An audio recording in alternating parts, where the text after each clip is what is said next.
Hi friends, welcome to மஹிஸ்டனோ. இன்றைக்கி நம்ம வீடியோவில் பார்க்க போகிற ஃபஸ்ட்டு வேர்டு வந்து என்னென்னா அட் த அவுட்செட். அட் த அவுட்செட், இது லோயரில் அட் த அவுட்செட் இப்படி போடலாம். இப்போ நம்ம ஹையரில் வந்து அட்லேயே சர்க்கிளஸ் டீ போட்டால் அட் த அவுட்செட், இல்லாட்டி என்ன பண்ணலாம், அட்டில் தேக்கு ஒரு டிக் போட்டு அதில் போட்டால் அட் த அவுட்செட்டு.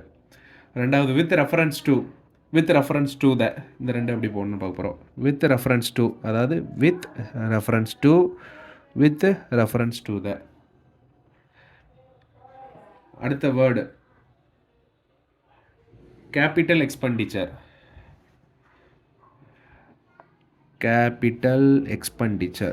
இப்படி தனித்தனியாக போடுறதுக்கு கேயை மேலே போட்டுட்டு அதுலேயே எக்ஸ்பெண்டிச்சர் கீழே போட்டால் கேபிட்டல் எக்ஸ்பெண்டிச்சர். இப்போ ஃபார் த பர்பஸ் ஆஃப், இந்த ரெண்டு வார்த்தை பார்க்க போகிறோம். ஃபார் திஸ் தனியாக, பர்பஸ் தனியாலாம் போட வேண்டாம். ஃபார்லேயே சர்க்கிளஸ் போட்டு பிஏ டபுள் பண்ணி சர்க்கிளஸ் போட்டால் for this purpose. For the purpose ஆஃப்னா ஒன்றும் இல்லை, for the purpose of, for தல பிஏ டபுள் பண்ணி போடுறோம்.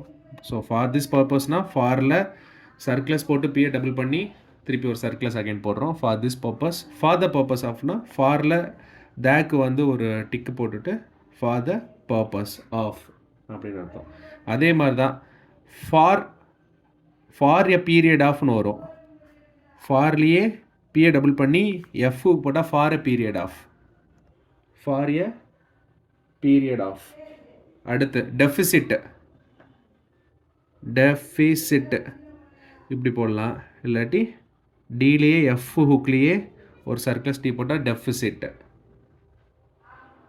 ஸோ டெஃபிசிட்டு இல்லை டெஃபிசிட்ஸ்னு வந்துச்சுன்னா அதுலேயே வந்து நீங்கள் சர்க்கிளஸ் போட்டுட்டிங்கன்னா டெஃபிசிட்ஸ்னு அர்த்தம்.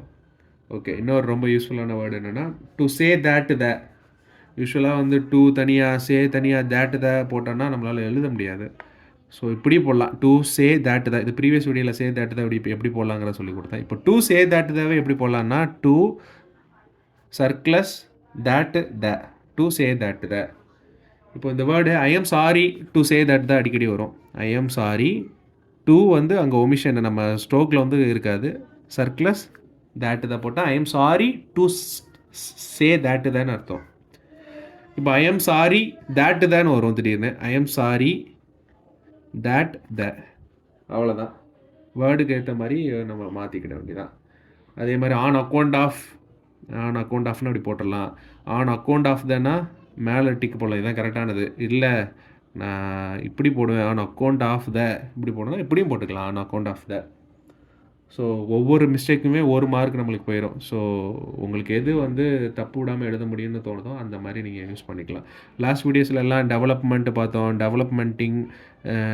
டெவலப்டு பார்த்தோம். இப்போ டெவலப்மெண்டல்னு ஒரு வேர்டு இருக்குது. அப்போ நம்ம அது என்ன பண்ணால் டிவி போட்டால் மென்டலுக்கு எம்என்ன மென்ட்டை வந்து டிஸ்ஜாயின் பண்ணி போட போகிறோம். அதுதான் டெவலப்மெண்டல்.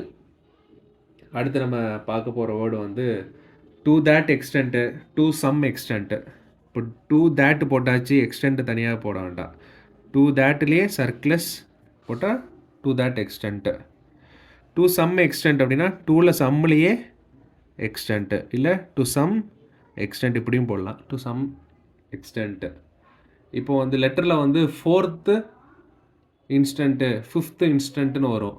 அங்கெல்லாம் வந்து ஒன்றும் இல்லை, 4லேயே ஸ்டாண்டை போட்டுக்கலாம். 5th இன்ஸ்டன்ட்னா 5th இன்ஸ்டன்ட்டுன்னு போட்டுக்கலாம் நம்மளை. ஸோ அது ரொம்ப ஈஸியாக இருக்கும். இப்போ அன்ஃபார்ச்சுனேட் அப்படின்னா என்ன பண்ணுவோம் அப்படின்னா எண்ணில் எஃப்ஐ கட் பண்ணால் அன்ஃபார்ச்சுனேட்லினா கட் பண்ணி எல்லை போட்டுக்கிட வேண்டியதான். எஃப்ஓ எல்லாம் போட்டால் அன்ஃபார்ச்சுனேட்லி. அடுத்த வேர்டு கிரிட்டிசிசம். இப்படி போடுறதுக்கு நம்ம என்ன பண்ணலான்னா இதை ஈஸியாக போடணுன்னா கிரிட்டிசிசம், சர்க்கிளஸ் எம், அவ்வளோதான். கிரிட்டிசிசம் அப்படின்னு எடுத்துக்கணும். கிரிட்டிசிசம்ஸு சர்க்கிளஸ் எம் போட்டு கர்ரை ஹவுடு பண்ணி சர்க்கிளஸ் எம்மு திருப்பி ஒரு அகைன் ஒரு சர்க்கிளஸ் போட்டால் கிரிட்டிசிசம்ஸ். கிரிட்டிசைஸ்ன்னு வரும், கிரிட்டிசைஸ், அவ்வளோதான். கிரிட்டிசைஸ்னு அர்த்தம். கிரிட்டிசைஸ்டுன்னு வரும், கிரிட்டிசைசிங்னு வரும். கிரிட்டிசைஸ் போட்டு இங்கே ஒரு புள்ளி வச்சுக்கலாம், இல்லாட்டி கிரிட்டிசைசிங். ஸோ நம்மளுக்கு ஒரு கட்டிங்ஸ் வந்து யூஸ் பண்ணுறோம் அட்வான்ஸ் லெவலன்னா அதுக்கு அல்டர்னேட்டிவ் வேர்டுக்கும் நம்மளுக்கு தெரியணும், ப்ரெசன்ட் டென்ஸ் பாஸ்ட் டென்ஸுக்குன்னு. சில பேருக்கு நல்ல கிராமர் தெரிஞ்சவங்களுக்கு அந்த பிரச்சனை இருக்காது.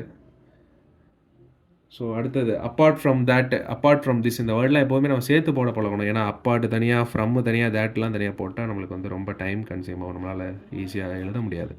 ஸோ அப்பார்ட் ஃப்ரம் தேட்னா apart from that, apart from this, இந்த வேர்டு தெரிஞ்சுக்கணும்.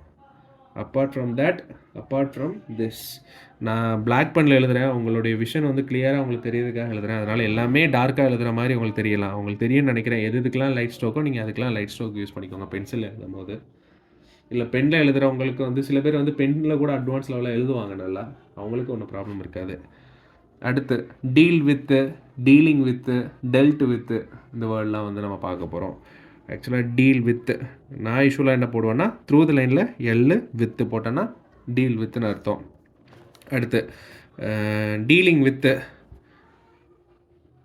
டீலிங் வித்து எப்படி போடலாம், நாங்கள் வந்து எல்லு இங்கே வித்து. டெல்ட் வித்துனா ஒன்றும் கிடையாது, எல் ஹவுடு வித்து, டெல்ட் வித்து அப்படின்னு அர்த்தம். அடுத்து பிஃபோர், பிஃபோர் அஸ்ன்னு வரும்.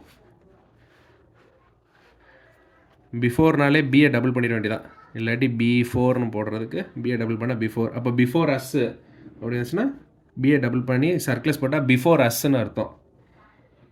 ஸோ இந்த வேர்டு எல்லாமே பார்த்துக்கோங்க, இதோட ஒரிஜினல் ஸ்ட்ரோக்கும் பார்த்து வச்சுக்கோங்க. இது வந்து இதுக்கு அடுத்த level. So thank you again, thank you, wish you good luck.